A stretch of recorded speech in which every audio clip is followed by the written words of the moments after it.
Subscribe to our channel by clicking the subscribe button. Click the bell button and enjoy the latest uploads from our channel.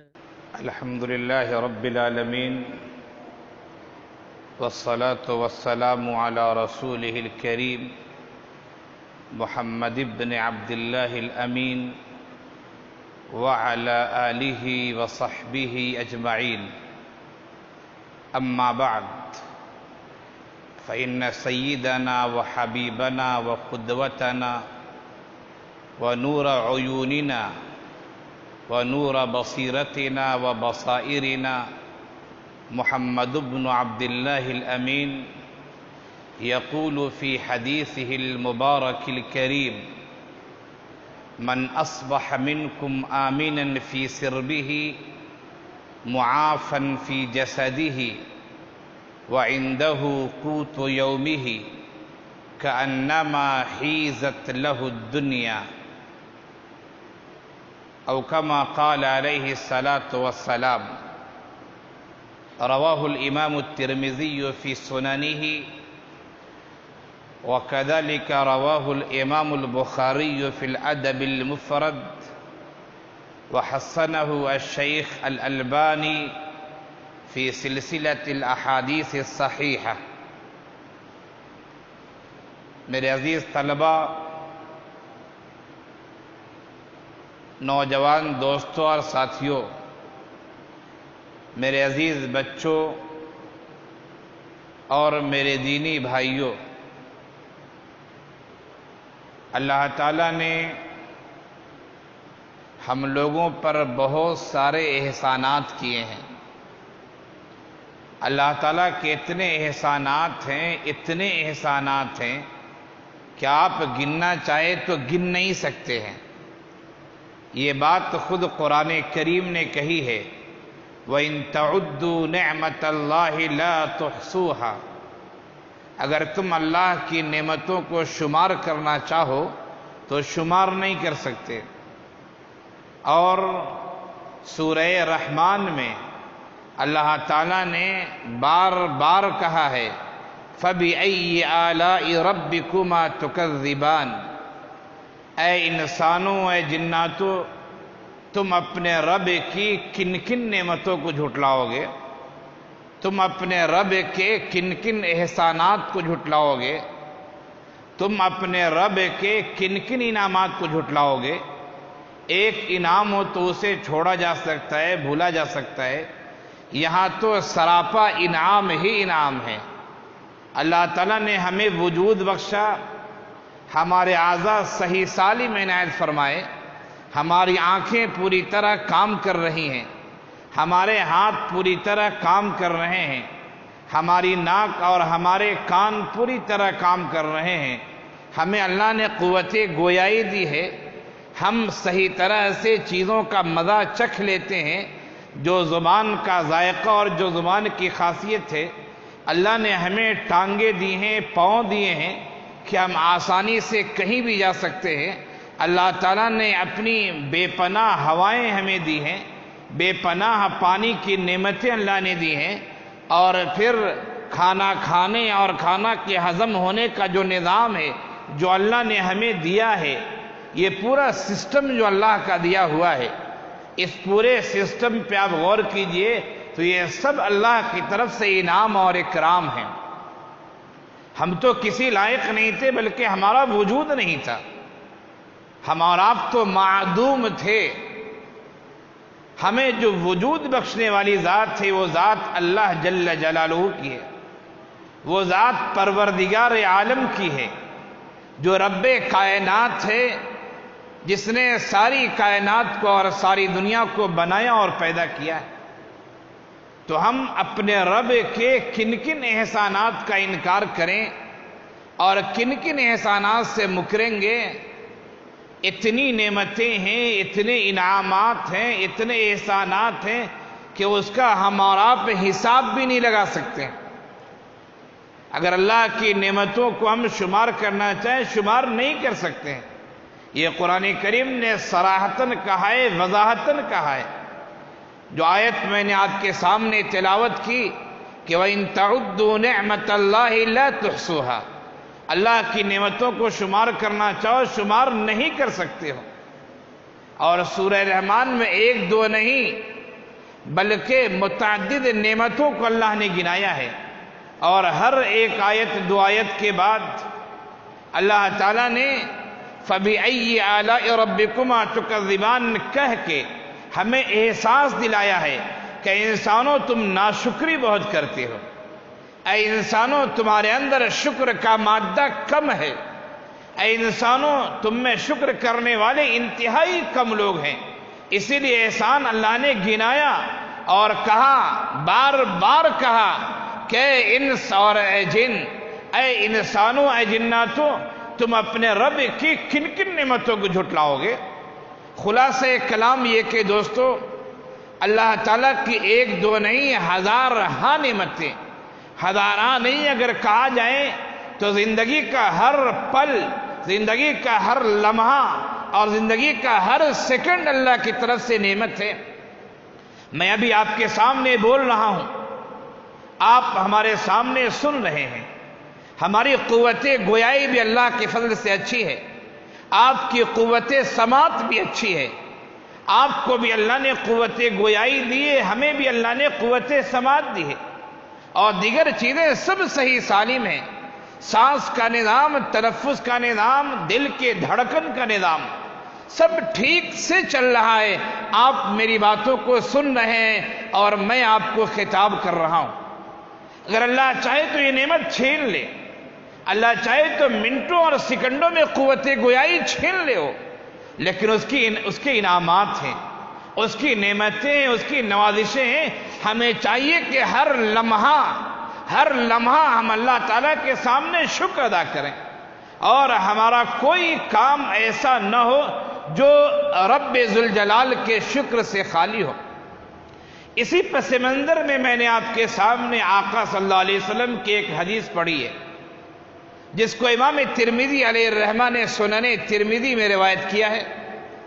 حضرت امام بخاری علیہ الرحمہ نے الادب المفرد میں بیان کیا ہے، اور شیخ البانی علیہ الرحمہ نے اپنی مشہور کتاب سلسلۃ الاحادیث الصحیحہ میں اس روایت کو نقل کرنے کے بعد اس کی سند پہ حکم لگایا ہے اور کہا ہے کہ یہ سند صحیح حسن کے درجے میں اور حدیث حسن ہے.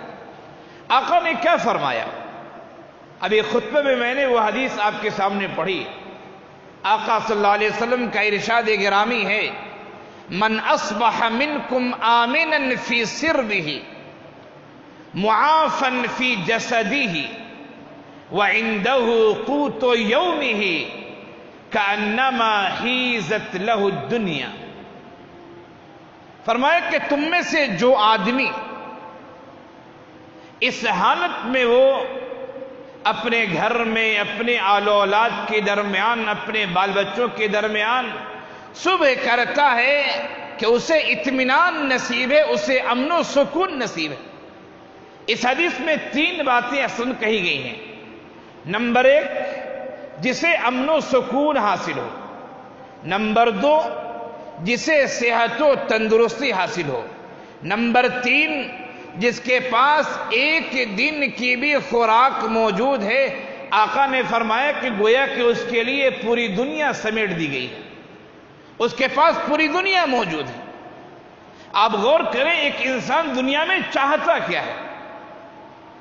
ہر انسان کی یہ خواہش ہوتی ہے کہ ہم ٹینشن سے فری رہیں. ہر انسان یہ چاہتا ہے کہ ٹینشن ہمارے ذہن و دماغ میں نہ آئے، ہمارے گھر میں نہ آئے، ہمارے اہل و عیال کے درمیان نہ آئے، ہمارے دوست و احباب کے درمیان نہ آئے.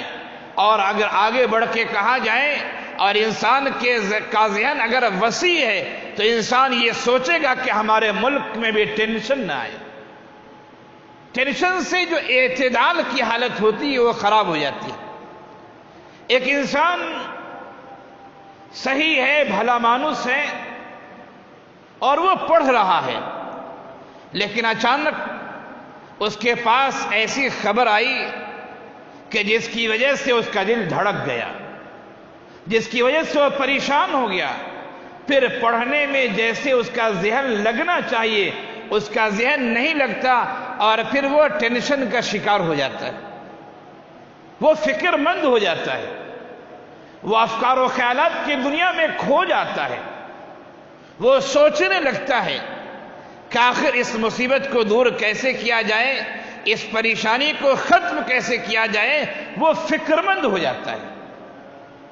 آقا نے فرمایا من اصبح منکم آمنا فی سربہ، سرب کے اصل معنی جو ہوتے ہیں دوستو، وہ اصل معنی دل کے ہوتے ہیں، نفس کا ہوتا ہے، اور پھر سرب کو معنی کے لحاظ سے وسعت دیا گیا تو کہا گیا سرب کے معنی گھر بار کے ہوتے ہیں، اور کہا گیا کہ سرب کے معنی اہل و عیال کے ہیں، سرب کے معنی اپنے مکان کے ہیں، سرب کے معنی قیام کی رہائش کی جگہ کے ہیں، سرب کے معنی جن کے درمیان آپ رہتے ہیں وہ افراد ہوئے۔ من اصبح منکم آمنا فی سربہ، جو آدمی اپنے دل میں، اپنے گھر میں، اپنے آل و اولاد کے درمیان، اپنے اہل و عیال کے درمیان، اپنی رہائش کی جگہ پہ، اپنے قیام کی جگہ پہ جو آدمی صبح کرتا ہے، کس حالت میں کہ وہ امن و سکون کی حالت میں ہے، نہ اسے اپنی ذات کا ٹینشن ہے، نہ اسے اپنی آل و اولاد کا ٹینشن ہے، نہ اس کو اپنے بیوی بال بچوں کا ٹینشن ہے، نہ اسے اپنے بھائی بہن کا ٹینشن ہے، نہ اسے اپنے والدین کا ٹینشن ہے، نہ اسے اپنے گھر کے کسی کام کاج کا ٹینشن ہے، بلکہ اللہ نے اسے امن کی زندگی دی ہے، اللہ نے اسے سکون کی زندگی دی ہے۔ وہ آرام سے رات میں سویا تھا اور صبح اٹھتا ہے تو آرام سے اٹھتا ہے، دعا پڑھ کے سوتا ہے، دعا پڑھ کے بیدار ہوتا ہے، اور اس کا ذہن خالی ہے، معمول کے مطابق وہ کام کرتا ہے۔ پڑھنے لکھنے والا ہے، پڑھتا لکھتا ہے، پڑھانے لکھانے والا ہے، پڑھاتا لکھاتا ہے، بزنس مین ہے، سکون کے ساتھ اپنی دکان میں جاتا ہے، کاروبار میں جاتا ہے، کسی کمپنی کا ملازم ہے، سکون کے ساتھ ملازمت کرنے جاتا ہے، اور سکون کے ساتھ وہ اپنی سیلری اور تنخواہ لیتا ہے، اپنا مشاہرہ اور وظیفہ لیتا ہے۔ یہ سب سے پہلی ایک عظیم نعمت ہے جو اللہ کے رسول صلی اللہ علیہ وسلم نے 3 نعمتیں شمار کرائی ہیں کہ یہ 3 نعمتیں جس کے پاس ہو جائیں گویا کہ دنیا اس کے مٹھی میں آ گئی ہے، گویا کہ ساری دنیا اسے نصیب ہو گئی ہے۔ ان 3 نعمتوں میں سے سب سے پہلی نعمت دوستو یاد رکھیے کہ ٹینشن سے فری ہونا، امن و سکون کی زندگی ہونا، راحت کی زندگی ہونا، چین کی زندگی ہونا، نہ اپنا کوئی ٹینشن، نہ اپنے آل و اولاد کا کوئی ٹینشن، نہ گھر میں کوئی ٹینشن، سکون کے ساتھ، اعتدال کے ساتھ، اطمینان کے ساتھ آپ اپنا کام کر رہے ہیں، گھر کا نظام چل رہا ہے، اطمینان سے گھر میں آتے ہیں، سکون سے آرام کرتے ہیں، سوتے ہیں، اور سکون سے پھر بیدار ہوتے ہیں، اور پھر اپنے کام میں لگ جاتے ہیں، کوئی فکر نہیں ہے۔ اللہ تعالیٰ نے یہ سکون اگر ہمیں دے دیا ہے، ہمیں یہ نعمت عنایت ہو گئی ہے، تو دنیا کی 1/3 چیز گویا کہ ہمیں نصیب ہو گئی ہے۔ آپ ملیں، آپ لوگوں سے ملیں، سینکڑوں لوگوں سے ہمارا ملنا ہوتا ہے، اچھی سیلری ہے، اچھی تنخواہ ہے، اچھا کاروبار چل رہا ہے، دیکھنے میں بھی صحت بہت اچھی لگ رہی ہے، ہوا پہلوان محسوس نہیں ہو رہے ہو، اچھی صحت ہے، لیکن خبر خرید پوچھئے تو یہی کہے گا مولانا کیا بولوں بہت ٹینشن میں ہو۔ ارے بھائی کیسا ٹینشن؟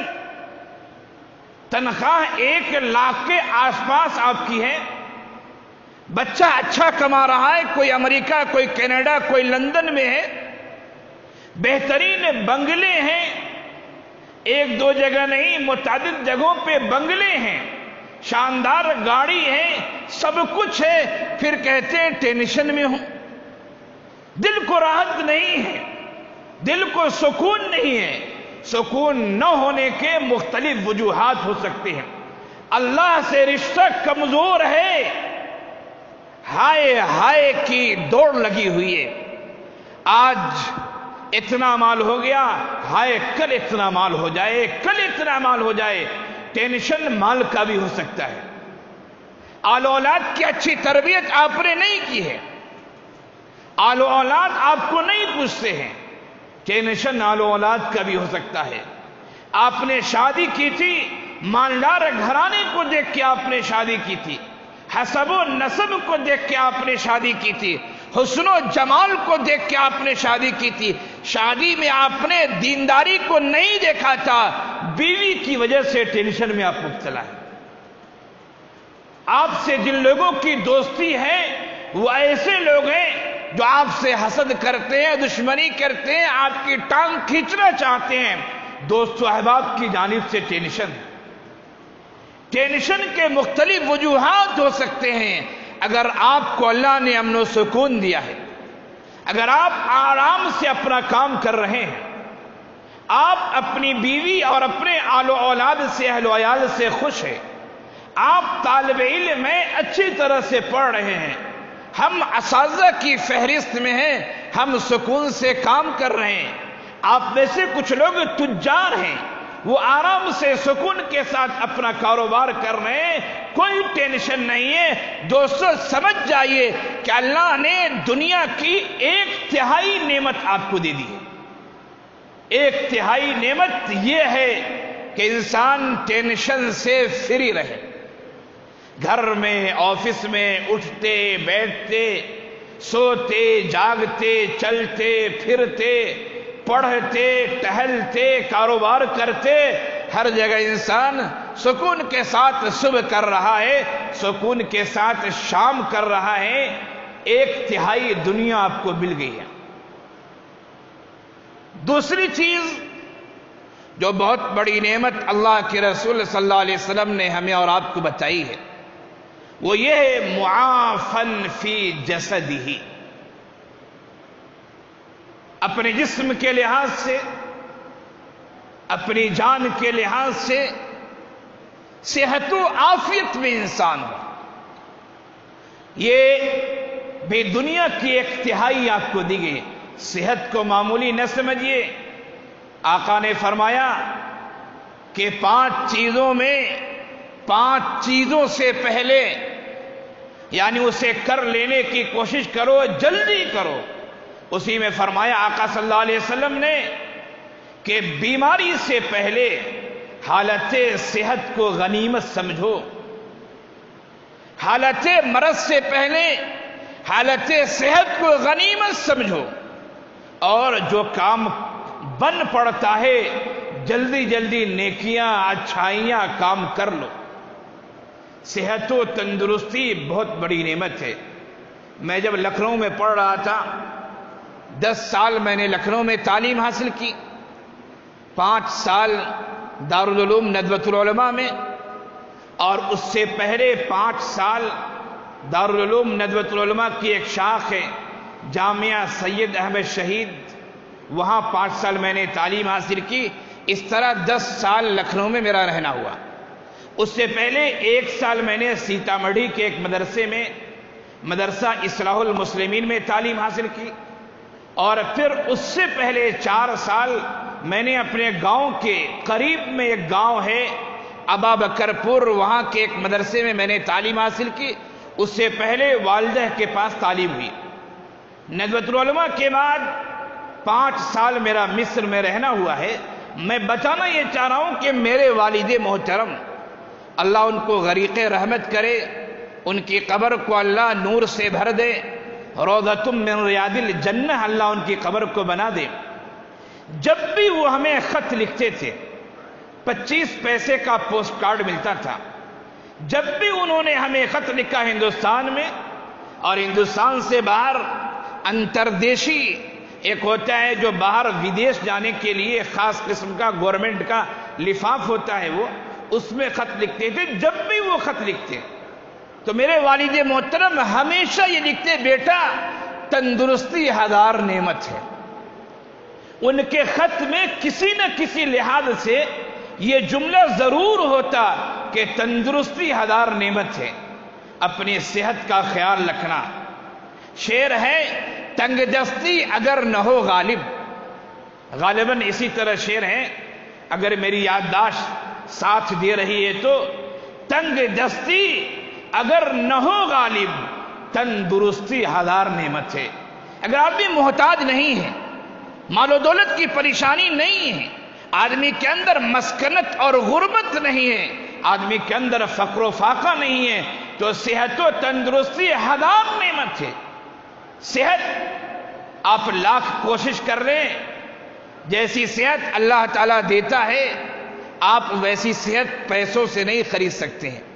ہم علاج و معالجہ کراتے ہیں، دوائیاں کھاتے ہیں، دوائیوں سے فائدہ تو ہوتا ہے لیکن دوائیوں کا سائیڈ ایفیکٹ بھی ہوتا ہے، دوسرے نقصانات بھی ہوتے ہیں. ایسے لوگوں کو میں جانتا ہوں جنہوں نے گلف میں کام کیا اور اللہ کے فضل سے خوب پیسہ کمایا، لیکن وہ بیمار پڑے، وہاں علاج کی بات کی انہوں نے تو معلوم ہوا کہ علاج میں تقریباً 40-50 لاکھ روپے خرچ ہوں گے. انہوں نے دوسرے ملک میں کانٹیکٹ کیا، چائنا میں کانٹیکٹ کیا، یورپ کے ممالک میں کانٹیکٹ کیا، رابطہ کیا، معلوم ہوا کہ وہاں کا علاج بھی مہنگا ہے. ہندوستان سے ربط قائم کیا بڑے ہاسپٹل سے، معلوم ہوا کہ یہاں کا علاج سستا ہے، 40-50 کی جگہ پہ 10-20 لاکھ میں علاج ہو جاتا. وہ علاج کرانے کے لیے آئے، پیسے بھی ہیں، سب کچھ ہے، لیکن معلوم ہوا کہ آپریشن تو ہوا لیکن آپریشن کامیاب نہیں ہوا اور پھر ان کا انتقال ہو گیا. ہمارے پاس پیسے ہیں، ہم پیسے خرچ کرنے کے لیے تیار ہیں، لیکن جو صحت اللہ دیتا ہے وہ صحت پیسوں سے نہیں خریدی جا سکتی.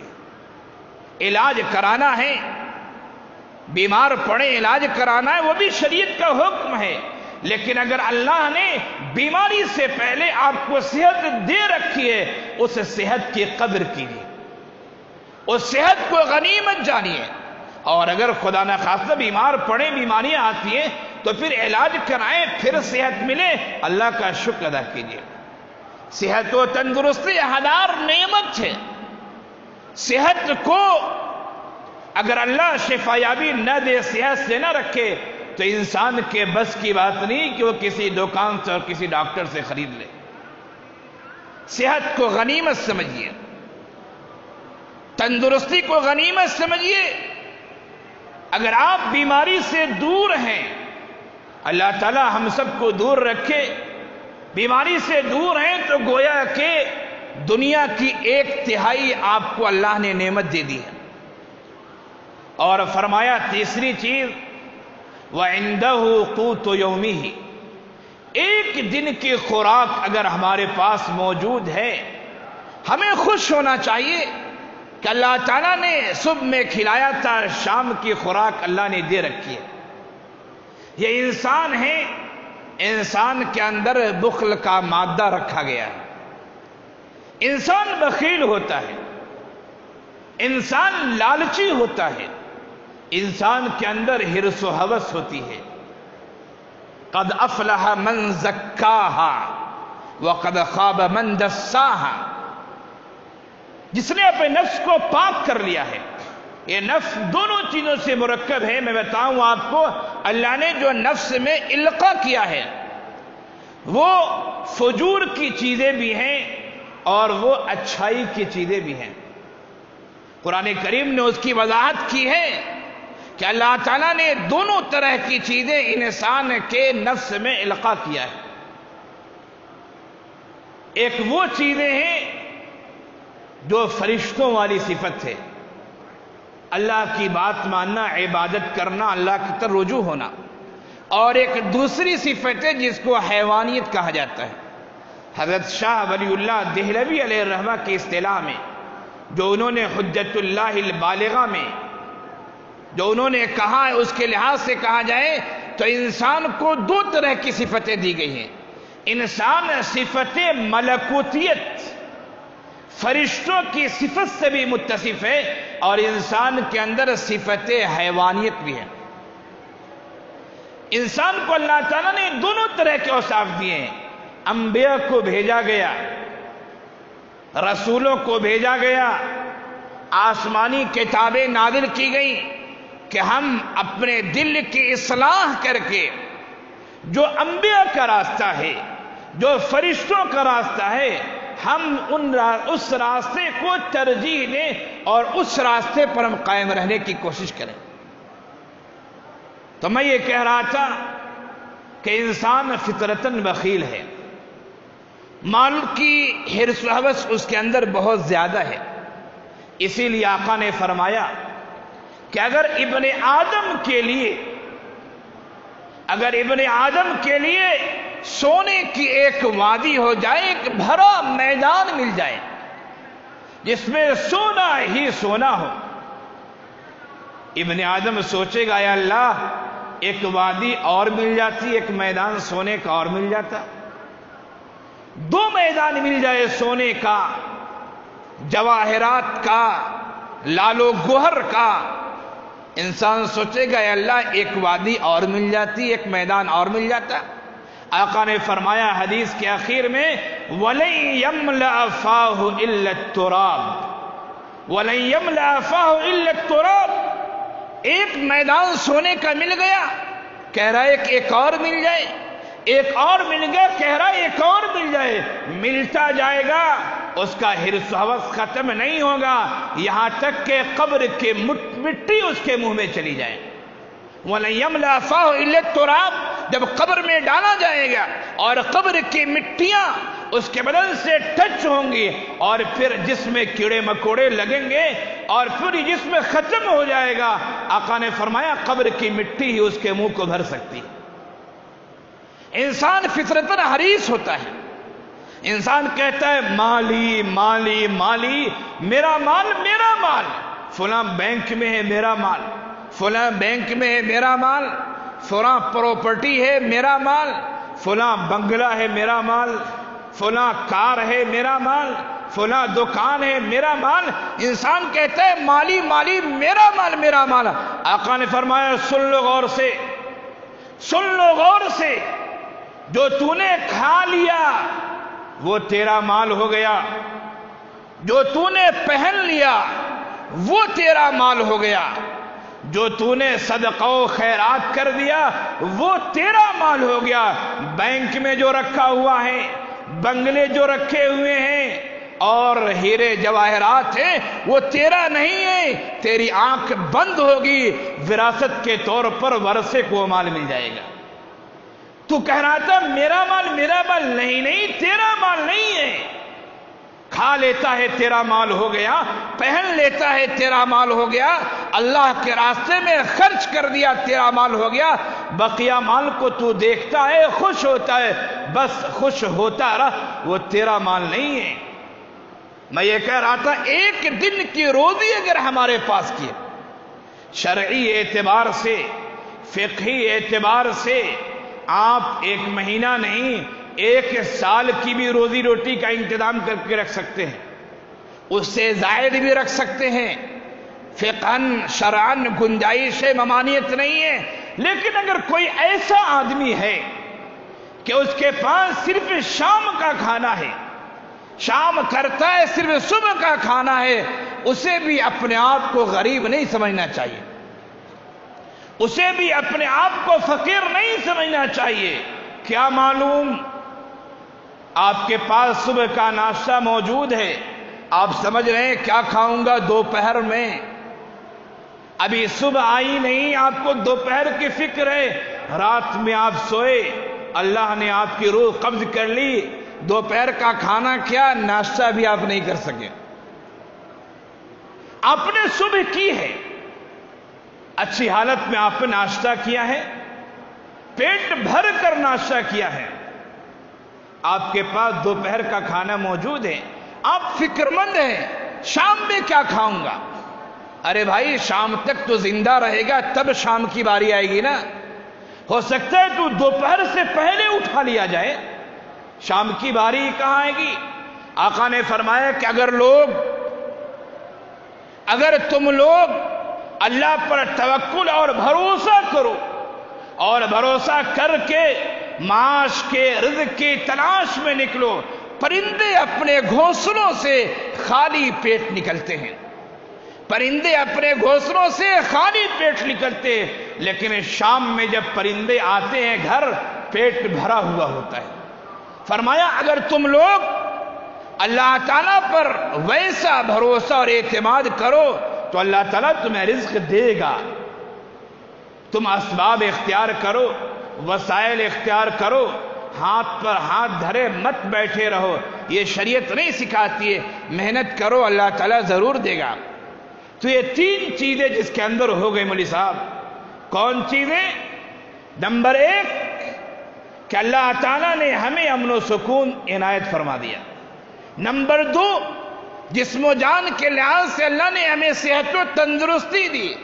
نمبر 3 کہ اللہ نے ہمارے پاس ایک دن کی خوراک، ایک دن کی غذا دے رکھی ہے. آقا نے فرمایا گویا پوری دنیا اس کی مٹھی میں آ گئی.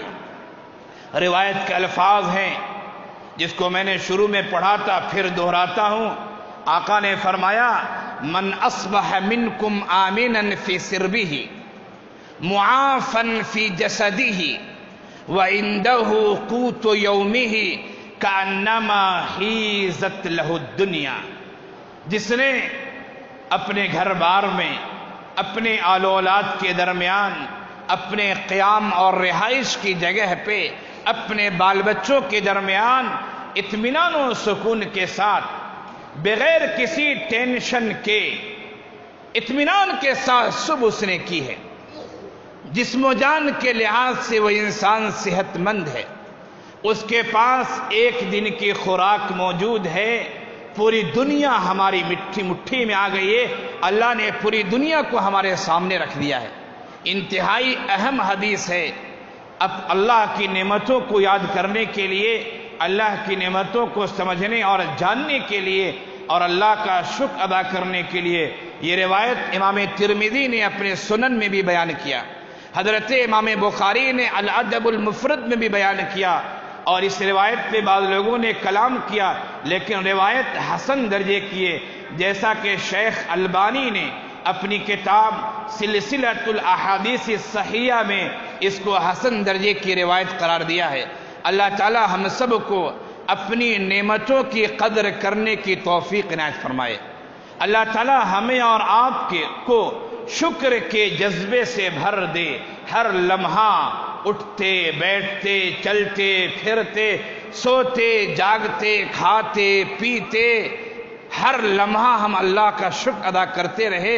اس کی تسبیحات، اس کی تحمیدات اور اس کی تحلیلات کو ہم اپنی زبان سے گنگناتے رہیں، اور اپنے قلب و جگر کے لیے ان باتوں کو ہم اپنا ورد اور وظیفہ بنا لیں. انشاءاللہ اللہ اپنی نعمتیں ہم پر دوچند کر دے گا اور مزید آسانیاں اللہ تعالیٰ پیدا فرمائے گا. وآخر دعوانا ان الحمدللہ رب العالمین.